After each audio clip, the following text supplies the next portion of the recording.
काल एका माझ्या मित्राचा वाढदिवस होता. हा दिवसभर मला कुठं भेटला नाही. मी रात्री याला वाढदिवसाच्या शुभेच्छा द्यायला 11 वाजता घरी गेलो. 11 वाजता त्याला वाढदिवसाच्या शुभेच्छा दिल्या.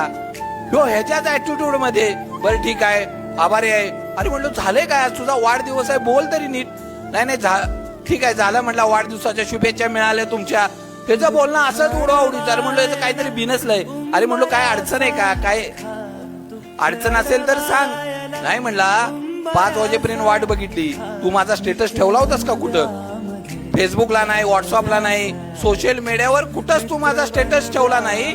मी त्याला म्हणलो अरे स्टेटसचं काय घेऊन बसलाय, तुला साक्षात भेटाय आलोय ना. म्हणजे भेटाय आलो ह्याचं काही महत्व नाहीये का? म्हणजे मैत्री फक्त दाखवायची आहे का आपल्याला की ह्याची माझी मैत्री आहे? अरे मित्र दिखाव्यापुरता नको, मित्र दिखाव्यापुरता नको. मित्र ऍक्च्युली असणं गरजेचं आहे.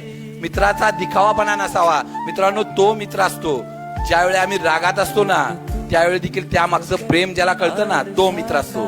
मित्रांनो ज्यावेळी आमचं दुःख असतंय, आम्ही शांत असतो, त्यामागचं कारण ज्याला कळतं ना, तो मित्र असतो. आणि ज्यावेळी आम्ही आनंदात असू ना, त्या पाठीमागचा राग ज्याला कळतो ना, त्यामागचं दुःख ज्याला कळतं ना, तो मित्र असतो.